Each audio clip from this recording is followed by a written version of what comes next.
নমস্কার, আপনারা দেখছেন TV9 বাংলা। আমি কমলেশ। আমাদের এখন ঠিক কেমন অবস্থা বলুন তো?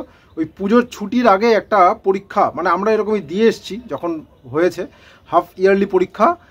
সেই পরীক্ষাটা শেষ হলেই মানে পুজোর ছুটির হাতছানি, মানে অনেকগুলো একটা কঠিন সময় পেরিয়ে একদম টানা ছুটি, তা আবার পুজোর ছুটি। গত কদিন ধরে তো আমরা একটা পরীক্ষাই দিচ্ছি, একটা ধৈর্যের পরীক্ষা, সহ্যের পরীক্ষা। আগামী আরও কয়েকদিন সেই পরীক্ষা আমাদের দিয়ে যেতে হবে এবং তারপরেই যে পূর্বাভাস আবহাওয়া দপ্তর দিয়েছে, তাপপ্রবাহের ছুটি আমাদের স্বস্তি। অর্থাৎ কিছুদিন আর কাটিয়ে ফেললেই আশা করা যাচ্ছে যে বৃষ্টি জাদুকাঠি নিয়ে হাজির হবে। কেন জাদুকাঠি বলছি? কারণ আমরা এপ্রিলের শুরুতেই দেখেছিলাম যখন প্রবল গরম, 42 ছুঁই গরম পড়ে গিয়েছিল আমাদের বাংলায়, বিশেষ করে পশ্চিমাঞ্চলের দিকে। তারপরই ওই প্রথম সপ্তাহের শেষের দিকে বৃষ্টি এবং মানে মেঘলা আকাশ, বৃষ্টি যে প্রচুর হয়েছিল এরকম নয়, কিন্তু ওই যে মেঘলা আকাশ এবং বিক্ষিপ্ত বৃষ্টি, তাতেই তাপমাত্রা অনেকটা কমে এসেছিল। কলকাতার তাপমাত্রা 30 ডিগ্রি, সর্বোচ্চ তাপমাত্রা 30 ডিগ্রি আশপাশে নেমে এসেছিল। বাঁকুড়া, পুরুলিয়া সর্বোচ্চ তাপমাত্রা 27-28 ডিগ্রিতে নেমে এসেছিল। মানে প্রকৃতি এতটাই বড় জাদুকর যে বৃষ্টি এলে পরে হঠাৎ করে সব কিছু বদলে দিতে পারে। এই বৃষ্টির অপেক্ষাই আমরা করছি। যে আবহাওয়া দপ্তর বলছে 4 তারিখের পরে গরম অনেকটা কমে যাবে, গরমের লাগাম, এই যে পারদের উত্থান, লাফিয়ে লাফিয়ে পারদ চড়ছে, এই উত্থানে লাগাম পড়ে যাবে।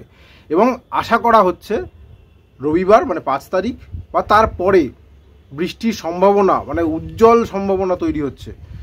বৃষ্টি কোথায়, কবে, কতটা হবে, কখন হবে, কোন জেলায় হবে, এখনই এতটা ডিটেলে বলা সম্ভব নয়, কারণ এত আগে পূর্বাভাস দিলে সেই পূর্বাভাস মেলানো কঠিন।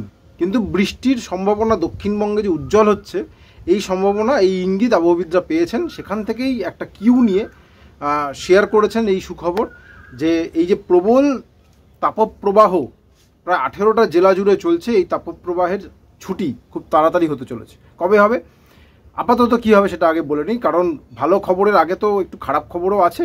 যে এই গরম যেটা আমরা গতকাল সয়েছি, আজকেও সেই গরম রয়েছে। আগামীকাল মানে মোটামুটি আপাতত 1 তারিখ বা 2 তারিখ পর্যন্ত দক্ষিণবঙ্গের সবকটা জেলাতেই তাপপ্রবাহ, কোথাও লাল সতর্কতা, কোথাও কমলা সতর্কতা থাকবে। পশ্চিমাঞ্চলের জেলায় গতকালে 44 ডিগ্রির ওপরে গরম ছিল।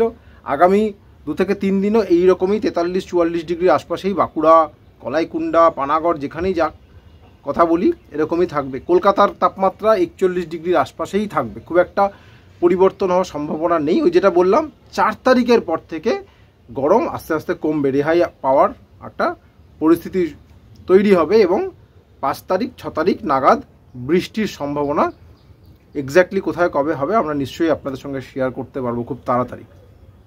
জাদুকাঠি কেন বললাম, পাশে একটা ছবি দেখাই। এটা হচ্ছে মৌসুম ভবনের যে নিজস্ব মডেল, সেখান থেকে এটা দেখা যাচ্ছে 1 তারিখ দেখুন, মানে দক্ষিণবঙ্গটা পুরোটাই কমলা, কোথাও লাল। কমলা মানে 42+, মানে প্রায় গোটা দক্ষিণবঙ্গ 42+, কিছু জায়গায় আবার 44-45+ দেখাচ্ছে। হ্যাঁ, এক্স্যাক্টলি এটাই হবে কি না সেটা তো 1 তারিখে বুঝতে পারবো, কিন্তু আপাতত এটাই একটা ফোরকাস্ট যে 1 তারিখ এরকম থাকবে। এবার 8 তারিখের ছবিটা দেখুন, কতটা পরিবর্তন। মানে গোটা দক্ষিণবঙ্গটাই প্রায় সবুজের একটা আভা। সবুজ মানে এই যে তাপমাত্রাটা যেখানে দেখা যাচ্ছে, এটা হচ্ছে কোথাও 32, কোথাও 34, কোথাও 36, কোথাও 38, এই পাল্লা। এবং সামান্য একটু অংশ পশ্চিমের দিকে, সেটা 38 থেকে 40-এর মধ্যে। অর্থাৎ গরম অনেকটাই উধাও হয়ে যাবে ওই 7-8 তারিখ, এই সময়টা মানে অনেকটাই উধাও, মানে আস্তে আস্তে কমা শুরু হবে। আমরা আশা করতে পারি 7-8 বেশ মনোরম আবহাওয়া পাবো। তবে এখানে একটা পয়েন্ট বলার আছে, সেটা হচ্ছে যখনই মেঘ ঢুকবে, একটু বৃষ্টি হবে, তখন তার মানে আমরা তাপের থেকে ছাড় পাবো, ডিসকাউন্ট পেয়ে যাব, কিন্তু আর্দ্রতা সেটা থাকবে। মানে বৃষ্টিটা যখনই একটু কমবে, তখনই কিন্তু ভ্যাপসা গরমটা বাড়বে। সেটা অবশ্য মানে অনেকেই ভাবছেন যে অ্যাটলিস্ট এই তাপটা তো আপাতত বিদায় নিক, আর সহ্য করা যাচ্ছে না। সত্যিই তো এরকম টানা গরম, এরকম টানা শুকনো গরম, যেটা পশ্চিমের ক্যারেক্টার, সেটা দেখা গেছে বালুরঘাট পর্যন্ত পৌঁছে গেছে। মানে বালুরঘাটেও 41 ডিগ্রির গরম। মানে দেখা যাচ্ছে যে এরকম গরম বালুরঘাটে খুব কম পড়েছে। ক্যানিংয়ের গরম 42 ডিগ্রির ওপরে, এরকম গরম ক্যানিংয়ে খুব, হয়তো 3 থেকে 4 বার পড়েছে। ডায়মন্ড হারবার, সব জায়গাতেই অল্প বিস্তর রেকর্ড আমরা দেখতে পাচ্ছি। কলকাতা 7 দিন হয়ে গেল 40-এর ওপর তাপমাত্রা, এরকম খুব কম হয়েছে। এই যে কষ্টটা, এটার থেকেই বোধহয় আমরা রেহাই পেয়ে যাব। আর কয়েকদিন অপেক্ষা, যেটা বললাম ওই যে পুজোর ছুটির আগে হাফ ইয়ারলি পরীক্ষা দিয়েই তারপর পুজোর ছুটি, ঠিক সেরকম পরিস্থিতি এখন আমরা কাটাচ্ছি। আর কটা দিন কাটিয়ে ফেললেই জাদুকাঠি নিয়ে আসছে বৃষ্টি। আপাতত এটুকুই, সঙ্গে থাকার জন্য অনেক ধন্যবাদ।